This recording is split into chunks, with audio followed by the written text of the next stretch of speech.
నమస్తే అమ్మాయిలు, welcome to పామ్ని vlogs అండి. మన ఛానల్ని సబ్స్క్రైబ్ చేసుకోవడం మర్చిపోకండి అమ్మాయిలు. ఇది నా ఛానల్ కాదు, మన ఛానల్.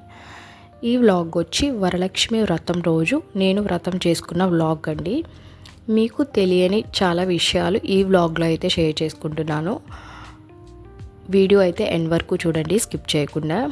నేను వరలక్ష్మి వ్రతం రోజు ఎర్లీ మార్నింగ్ 3:30కి అయితే లేచానండి. ఫస్ట్ హౌస్ అంతా క్లీన్ చేసుకుని ఒకసారి మాప్ అయితే పెట్టేసుకున్నాను. అండ్ స్టవ్ కూడా క్లీన్ చేసుకుని, మనం కొంచెం పూజల టైంలో ప్రసాదాలు చేసినప్పుడు గట్టా స్టవ్ కూడా పసుపు కుంకుమ అనేది మనం పెట్టుకుంటాము. నేను కూడా ఇక్కడ పసుపు కుంకుమ బొట్లు పెట్టేసుకుని చక్కగా నైవేద్యాలు అయితే ప్రిపేర్ చేసేసుకుంటున్నాను. ఇక్కడ నేను ప్రసాదాలు ఏం చేసుకుంటున్నానంటే, చాలామంది 11 అంటారు, 9 అంటారు, 21 అంటారు. మన ఓపిక ఎంత ఉందో అంతే చేసుకోవాలండి. ఓపిక మించి చేసుకోవాలని దేవుళ్ళు చెప్పరు. ఇన్ని ప్రసాదాలు చేసుకోవాలి, అన్నీ చేసుకోవాలి అని కూడా ఎక్కడ లేదు. సో నేనైతే ఇక్కడ 3 చేసుకుంటున్నాను. పులిహార, క్షీరాన్నం, పూర్ణం కుడుములు అయితే చేసుకుంటున్నాను. పూర్ణం కుడుములు వచ్చి అందరూ చేసుకోవాలా అనుకుంటారేమో. అందరూ కాదండి. వాయనం ఇస్తారు కదా, తల్లి వాయనం అంటారు. ఆ తల్లి వాయనం ఇచ్చేవాళ్ళు పూర్ణం కుడుములు ముఖ్యంగా చేసుకోవాలి, ఇంపార్టెంట్ అనమాట. ఆ వాయనం ఇచ్చినప్పుడు 12 కుడుములు అయితే దాంట్లో ఉండాలి వాయనంలో. సో డెఫినెట్గా చేసుకోవాలి. అండ్ అమ్మవారికి ఇష్టమైన ప్రసాదం ఏంటంటే క్షీరాన్న ప్రియురాలు అంటారు. అంటే క్షీరాన్నం అంటే పరమాన్నం అంటాం కదా, దాన్ని ప్రిపేర్ చేసుకుంటున్నాం. అండ్ ఇక్కడ నేను చింతపండు పులిహార అయితే ప్రిపేర్ చేస్తున్నాను. ముందు రోజే థర్స్డే నైటే నేను హెడ్ బాత్ చేసి చింతపండు పులుసు అనేది ప్రిపేర్ చేసుకున్నాను పులిహారకి. అండ్ ఇక్కడ నేను శనగపప్పు కూడా నానబెడుతున్నాను. నేనైతే తల్లి వాయనం అయితే ఇస్తున్నానండి. సో ఇక్కడ మనం పూర్ణం కుడుములకి శనగపప్పు అనేది నేను నానబెడుతున్నాను. నానబెడితే కొంచెం గమ్మున ఉడుకుతుంది అనమాట. ఉడికాక చిల్లులు బుట్టు ఉంటుంది కదా మనకి, దాంట్లో అయితే వేసుకొని తర్వాత మళ్ళీ నేను స్మాషర్ ఉంటుంది కదా, దాంతో స్మాష్ చేసేస్తున్నాను. స్మాష్ చేసి దానికి సరిపడా బెల్లం కూడా ఇక్కడ మెత్తగా చేసుకుని పూర్ణం అయితే ప్రిపేర్ చేసుకుంటున్నాను. అండ్ ఇక్కడ క్షీరాన్నం కూడా ప్రిపేర్ చేసుకుంటున్నాను. క్షీరాన్నం వచ్చి నేను పాలు మరిగాక బియ్యం అనేది మనం వేసుకుంటాం కదా, అలా కాకుండా బియ్యాన్ని ఆల్రెడీ రైస్ని కుక్కర్లో ఉడికించేస్తాను అనమాట. ఒక 2 విజిల్స్ వేసి ఉడికిపోతుంది మంచి పొదునుగా. సో ఉడికాక ఆ పాలు మరిగాక ఉడికిన రైస్ని దాంట్లో వేసి బాగా దగ్గరికి వచ్చాక స్టవ్ ఆఫ్ చేసేసి లాస్ట్లో బెల్లం అనేది నేను వేస్తాను. సో ఇలా కూడా మనకి టేస్ట్ అనేది చాలా బాగుంటుంది. ఏంటంటే టైం సేవ్ అవుతుంది అనమాట ఇలా ప్రిపేర్ చేస్తే. అండ్ ఇక్కడ నేను పులిహారకి కూడా కుక్కర్లోనే పెట్టాను రైస్ అనేది. టైం సేవ్ అవుతుందని నేను ఇలా చేస్తున్నాను. అండ్ నేను నార్మల్ డేస్లో అయితే నేను అసలు యూజ్ చేయను రైస్కి ప్రెషర్ కుక్కర్ అనేది.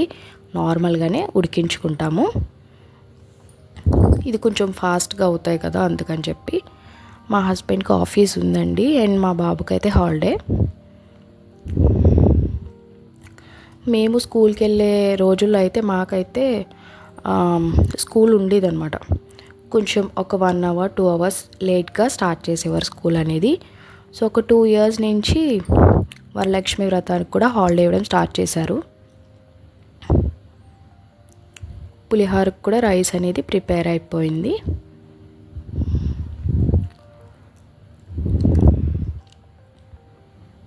చాలామందికి నిమ్మకాయ పులిహోర ఇష్టపడతారు, కొంతమంది మామిడికాయ పులిహోర ఇష్టపడతారు, చింతపండు పులిహోర ఇష్టపడతారు.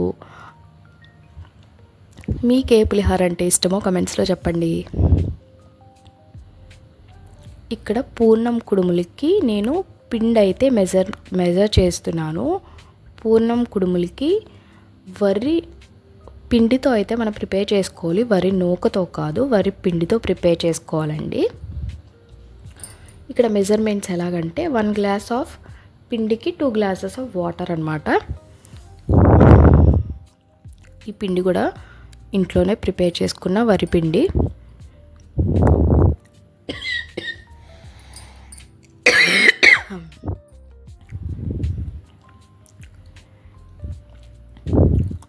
వాటర్ అనేది బాయిల్ అవుతూ ఉండగా లైట్గా సాల్ట్ వేసుకోవాలి. సాల్ట్ ఎక్కువ వేసుకోకూడదు. ఇది పూర్ణం కుడుములు కాబట్టి సాల్ట్ అనేది తక్కువే వేసుకోవాలి.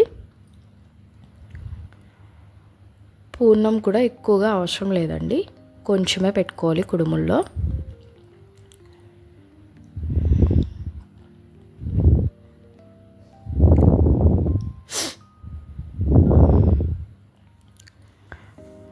చాలా ఈజీ. 1 గ్లాస్ ఆఫ్ వరి పిండికి 2 గ్లాసెస్ ఆఫ్ వాటర్ బాగా దగ్గరికి వచ్చేదాకా ఉంచుకొని మగ్గనివ్వాలి. కొంచెం సిమ్లో పెట్టి మగ్గాక స్టవ్ ఆఫ్ చేసుకోవడమే.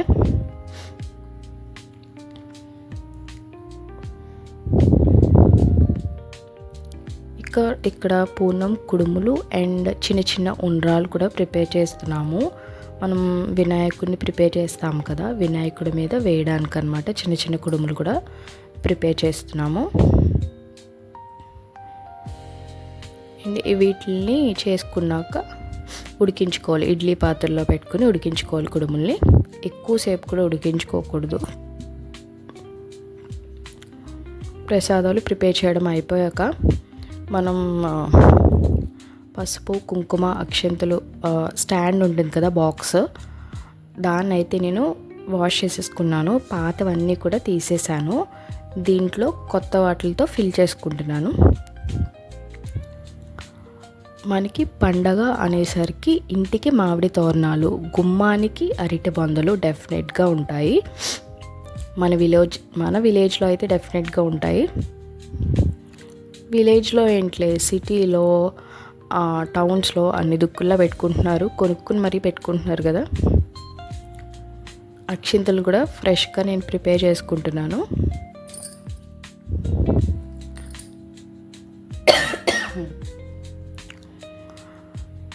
ఇక్కడ చాలామంది వాటర్తో మిక్స్ చేసుకుంటారు, కొంతమంది ఆవు నెయ్యితో కలుపుకుంటారు అక్షింతల్ని. ఆవు నెయ్యితో కలుపుకున్నవి కొంచెం నిలువ ఉంటాయంట. ఇవి కొంచెం పుచ్చిపోతాయి వాటర్తో కలుపుకునేవి.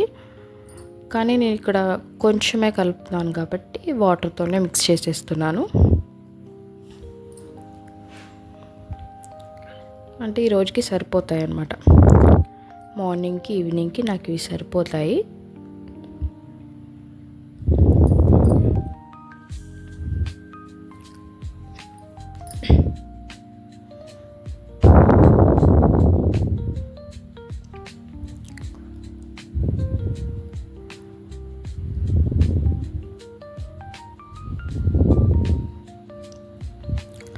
ఈ ప్రసాదాలు గట్టా చేస్తూనే నేనైతే వంట కూడా చేసేసానండి. మా బాబాకు హాలిడే కదా, వాడైతే ఎంజాయ్ చేస్తున్నాడు అక్కడ కూర్చుని, బయట కూర్చుని. అన్నీ కూడా నేనైతే కొత్తగా వేసుకున్నాను, ఫిల్ చేసుకున్నాను. వంట కూడా అయిపోయింది. మా హస్బెండ్కి క్యారేజ్ కదా వంట చేసేసాను. టిఫిన్ కూడా అయిపోయింది. సో ఇక్కడ నేను అమ్మవారిని అయితే ప్రిపేర్ చేసుకుంటున్నాను. నేను లాస్ట్ వ్లాగ్లో అయితే నేను మీతో అయితే షేర్ చేసుకున్నాను అమ్మవారికి సింపుల్గా బ్లౌజ్ పీస్తో ఎలా డెకోర్ చేసుకోవాలో. సో సేమ్ నేను ఇక్కడ అలాగే చేసుకున్నానండి. బ్లౌజ్ పీస్తో 1 మీటర్ బ్లౌజ్ పీస్తో నేనైతే చేసుకున్నాను. ఇది అమ్మవారి పీఠం అన్నమాట. నేను ఇక్కడ అమ్మవారిని డెకరేట్ చేసుకుంటున్నాను కదా, అమ్మవారిని నేను ఆ పీఠం ఏదైతే పెట్టుకుంటున్నాను. చాలామంది వాటర్తో వాష్ చేస్తారు, అలాగైతే చేయకండి. ఒక క్లాత్తో క్లీన్ చేసుకోండి. పసుపు కుంకుమ కూడా వాటికి అప్లై చేయకండి. అవైతే చెక్కతో చేసినవి అనమాట, పోతుంది, ఏ పార్ట్కి ఆ పార్ట్ వచ్చేస్తుంది. సో మ్యాక్సిమం కొంచెం కేర్ తీసుకుంటే మనకి ఎక్కువ రోజులు అనేది ఆ పీట వస్తుంది, లేకపోతే పోతుంది వాటర్తో గట్టా వాష్ చేస్తే. నేను ఇక్కడ కలసం మీద పెట్టుకోవడానికి బ్లౌజ్ పీస్కి అయితే ఓంకారం అయితే నేనైతే రాస్తున్నాను. ఇవి నేను ఇప్పుడు వీడియోలో చూసి ఇవన్నీ నేర్చుకున్నాయి కదండి. చిన్నప్పటి నుంచి కూడా మన ఇంట్లో అమ్మమ్మ అందరూ కూడా పూజ చేస్తూ ఉంటారు కదా. సో మా అమ్మ చేస్తూనే నాకు నేర్పిస్తూ ఉండేవారు. నేను మా అమ్మ ప్రసాదాలు చేస్తూ ఉంటే నేను ఇవన్నీ కూడా ప్రిపేర్ చేసేదాన్ని అనమాట. మ్యారేజ్కి ముందు ఫస్ట్ అన్నీ చూస్తూ పెరిగాము, తర్వాత చేస్తూ. సో ఇప్పుడు మనకి ఈజీగా ఉంటుందన్నమాట.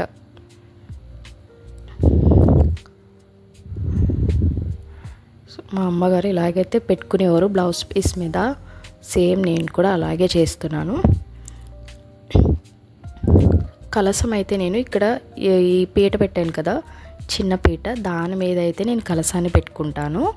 కొంచెం పెద్ద పీట ఉంది కదండి, దాని మీద నేను తయారు చేసిన వరలక్ష్మీదేవిని అయితే నేను అక్కడ పెట్టుకుంటాను. సో కలసానికి బొట్లు అయితే పెట్టుకుంటున్నాను.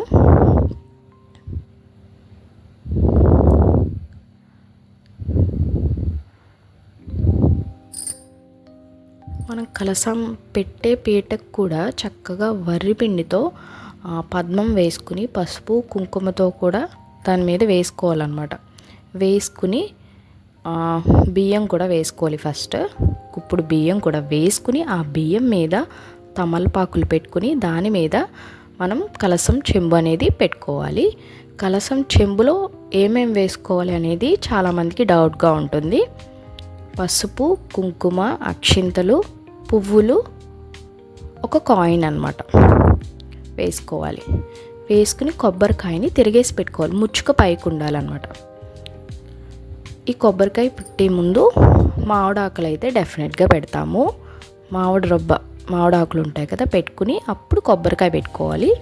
ఆ కొబ్బరికాయ మీద మనం బ్లౌజ్ పీస్ అనేది పెట్టుకోవాలి. ఆ బ్లౌజ్ పీస్ మీద చాలామంది ఎవ్రీ ఇయర్ రూప్ అనేది తీసుకుంటారు, అమ్మవారి రూప్ అనేది.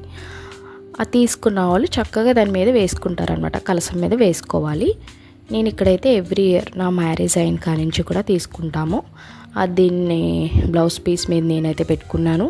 అండ్ మనం బ్యాంగిల్స్ కూడా తీసుకుంటాం కదా, ఆ బ్యాంగిల్స్ కూడా చక్కగా బ్లౌజ్ పీస్ మీద నేను పైన పెట్టాను కదా అలా పెట్టుకోవాలి. మన ఇంట్లో వినాయకుడు, గౌరమ్మ ఉంటారు కదా, మన పూజా రూమ్లో చక్కగా తమలపాకు వేసుకొని ఆ గౌరమ్మను కూడా అక్కడ పెట్టుకుందాం. పసుపు వినాయకుడిని కూడా చేసుకోవాలండి. చాలామంది పెద్దవి చేసేసుకుంటారు, మీడియం సైజులోనే చేసుకోవాలంట. సో నేను ఇక్కడ చిన్న సైజులోనే చేసుకున్నాను. పసుపు వినాయకుడిని కూడా మనం ప్రిపేర్ చేసుకోవాలి. చేతికి తోరాలు కూడా కట్టుకుంటాము. సో ఆ తోరాలని కూడా ఇక్కడ నేను వినాయకుడి దగ్గర అయితే పెట్టుకున్నాను.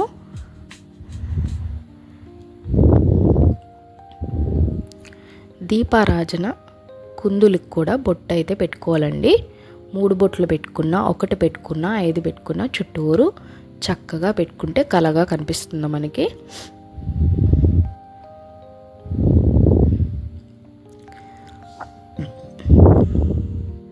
దీపారాజన కుందులికి కూడా కింద ఆకుంటే ఆకు వేసుకోవచ్చు. చాలామంది ఇత్తడి ప్లేట్లు కూడా పెట్టుకుంటారు, చిన్న చిన్న ప్లేట్స్ అలా కూడా పెట్టుకోవచ్చండి.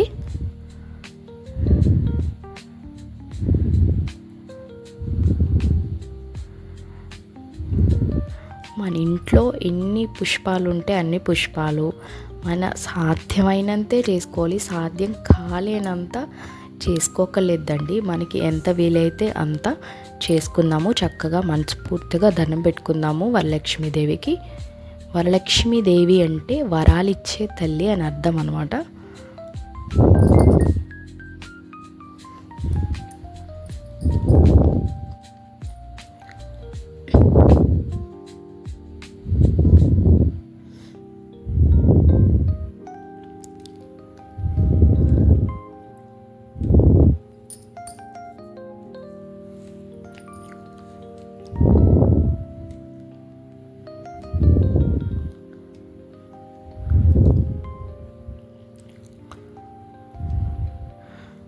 మీకు దొరికితే కలువ పూలు కూడా పెట్టుకోండి అమ్మవారికి.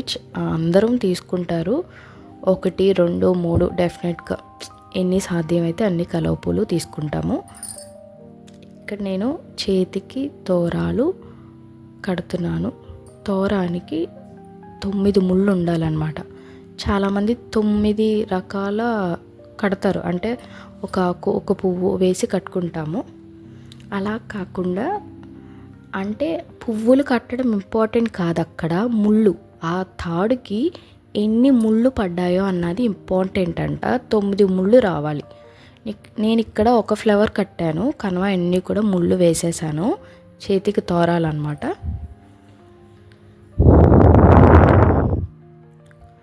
చేతికి తోరాలు మనం ఎప్పుడు కట్టుకోవాలంటే పూజ అంతా అయ్యాక కథ పూర్తయిపోతుంది కదా, అప్పుడైతే మనం తోరాలు అనేది కట్టుకోవాలండి.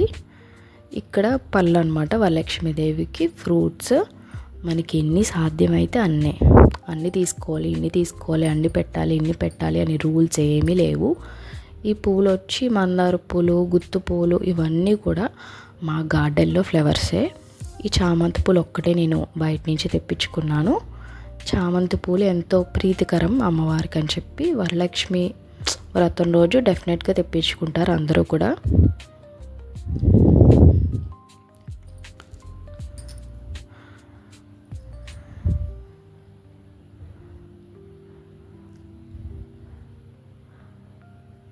క్లైమేట్ కూడా రోజు కూల్గా ఉంది, మంచిగా బాగుందండి.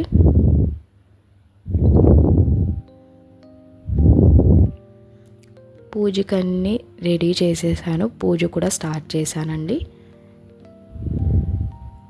ఇక్కడ ఒత్తులు కూడా నేను ఇంట్లో ప్రిపేర్ చేసుకున్న ఒత్తులే వేశాను.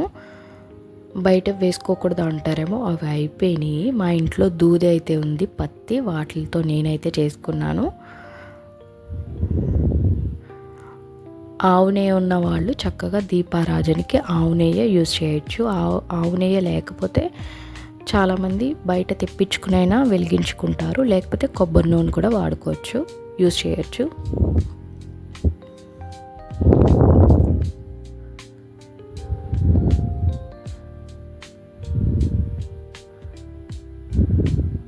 వినాయకుడి దగ్గర కూడా మనం వినాయకుడిని చేసుకున్నాం కదా, ఆ వినాయకుడి దగ్గర కూడా ఒక పాగు చెక్క, చిల్లర డబ్బు, బెల్లం ముక్క కూడా పెట్టుకోవాలండి.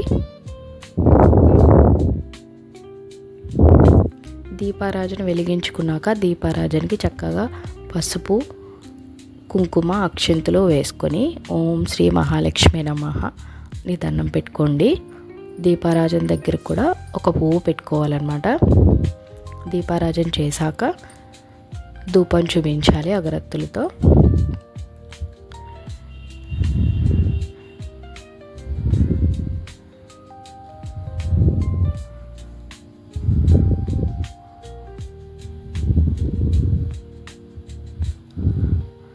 మనం చేసుకున్న ప్రసాదాలన్నీ కూడా ఒక అరిటాకులో, మనం మ్యాక్సిమం పండగలప్పుడు అరిటాకులు యూజ్ చేస్తేనే మంచిదండి.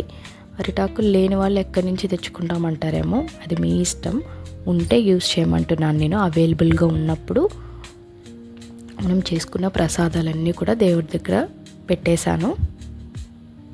ఫ్రూట్స్, ప్రసాదాలు, పువ్వులు మొత్తం అమ్మవారికి అలంకరించాము. మనం వరలక్ష్మి వ్రతం రోజు కట్టుకునే శారీ ఉంటుంది కదా, అది కూడా నేను దేవుడి దగ్గర పెడతాను. ఆ రోజు అయితే కట్టుకోను నేను. అమ్మవారి దగ్గర పెట్టిన చీర ఈవినింగ్ నేనైతే కట్టుకుంటాను. అండ్ వ్రతానికి మరి ఏం కట్టుకుంటారంటారేమో, వ్రతానికి వేరే శారీ, న్యూ శారీయే కట్టుకుంటాను.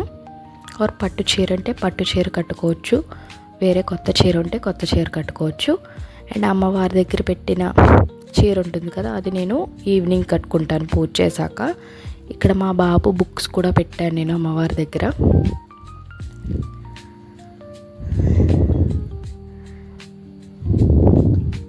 పూజ కూడా చాలా హ్యాపీగా మంచిగా కంప్లీట్ అయిపోయింది. మా బాబు నేను పూజ చేసుకున్నాము హ్యాపీగా. మా వరలక్ష్మి అమ్మవారు ఎలా ఉన్నారు, మా పూజ ఎలా ఉంది కమెంట్స్లో అయితే చెప్పండి అమ్మాయిలు.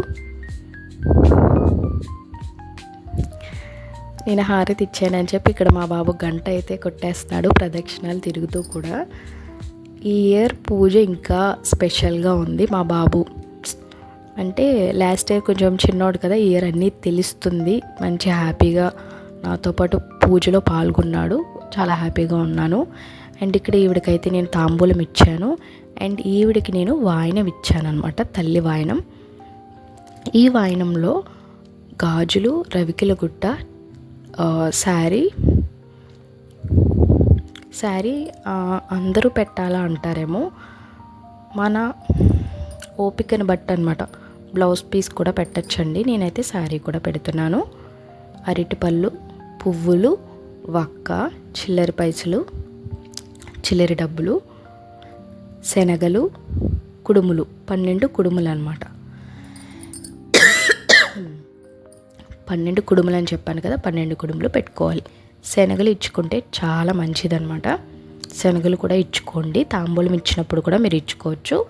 అండ్ ఇక్కడ నేను తల్లి వాయనం ఇస్తినమ్మ వాయనం, పుచ్చుకుంటినమ్మ వాయనం అని చెప్తూ ఇచ్చుకుంటే మంచిదన్నమాట. ఇస్తినమ్మ వాయనం అని 3 times, పుచ్చుకుంటినమ్మ వాయనం అని 3 సార్లు అలా చెంగు ముసికేసి ఇస్తే చాలా మంచిదంట.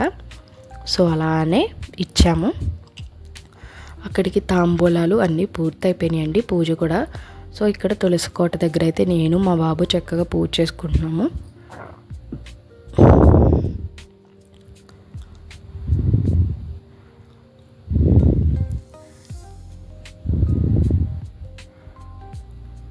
తులసమ్మకి చక్కగా బొట్లతో అలంకరించేస్తున్నాడు మా బాబు. ఇక్కడ బయట క్లైమేట్ కూడా చల్లగా ఉంది.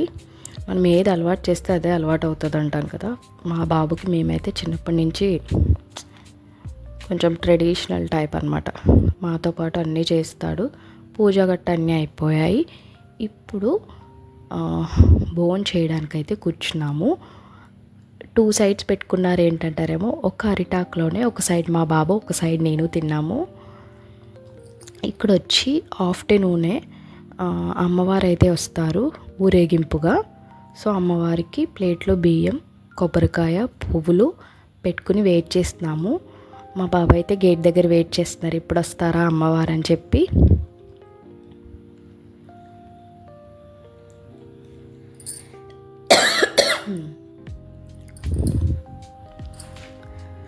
సో అమ్మవారు అయితే రానే వచ్చారు, హ్యాపీగా ఉన్నాడు. అప్పుడే ఒక అరగంట నుంచి గేట్ దగ్గరే వెయిట్ చేశాడు అమ్మవారి గురించి. ఇక్కడ కుడుముల మీద చామంతి పూలు గుచ్చి డెకరేట్ చేస్తున్నాడు దేవుడికి అని చెప్పి మా బాబు. ఇది నైట్ టైం అనమాట. నైట్ కూడా నేను చక్కగా పూజ చేసుకుని దేవుడి దగ్గర పెట్టుకున్న శారీ నైట్ కట్టుకుంటాను అంటాను కదా, చెప్పాను కదా, నైట్ కట్టుకుని దేవుడి దగ్గరికి వెళ్తాం అనమాట, గుడికి వెళ్తాము. సో మా హస్బెండ్ వచ్చాక ఆఫీస్ నుంచి పూజ చేసుకుని ఇంట్లో ఆ శారీ కట్టుకుని గుడికి వెళ్ళొస్తాను. ఈ వ్లాగ్ వచ్చేసి సాటర్డే మార్నింగ్ అండి. నేను ఫ్రైడే అయితే అమ్మవారిని తీను. చాలామంది ఆ నైటే కలశాన్ని తీసేస్తారు.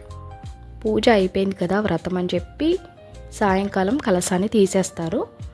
చాలామంది నెక్స్ట్ డే సాటర్డే తీసుకుంటారు.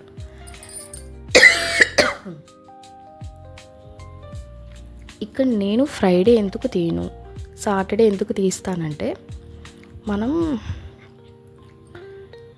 పెళ్ళి చేసినప్పుడు అమ్మాయిని ఫ్రైడే పంపడానికి చాలా ఆలోచిస్తాం. శుక్రవారం పంపించారు ఇంకే ఆడబడుచుని.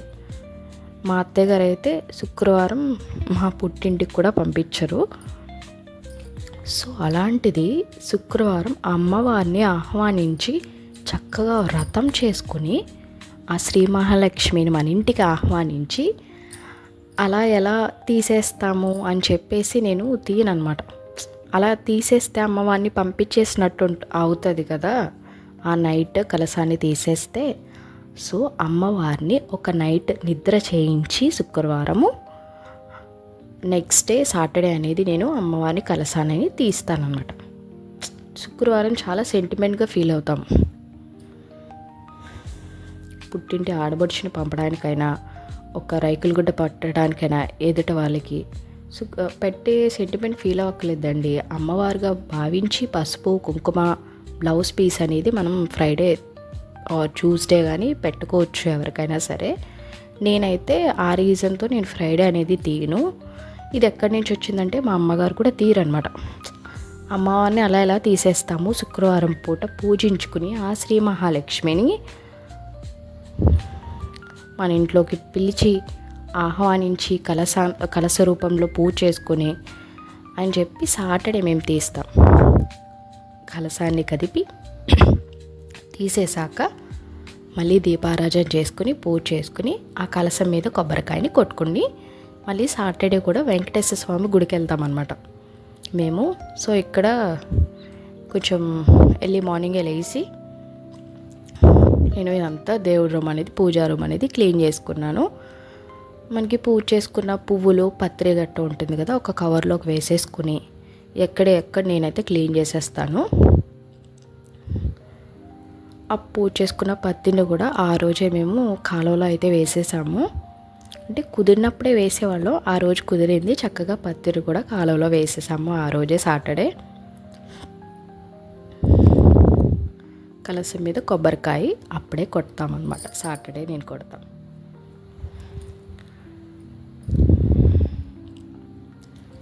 సో ఎక్కడ తీసేసాను అనమాట. ఈ కలసంలో నీళ్ళు ఉంటాయి కదా, అవి ఏం చేయాలి అని అనుకుంటారేమో. సో నేను అవి అయితే మొక్కలకి వేస్తాం, పచ్చని మొక్కలకి అయితే నేను వేసేస్తాను. తోరణం కూడా ఆ రోజే తీసేస్తాను అనమాట, సాటర్డే. ఫ్రైడే కాకుండా సాటర్డే నేను తోరణం కూడా తీసేసి పత్తిరిలో వేస్తాను.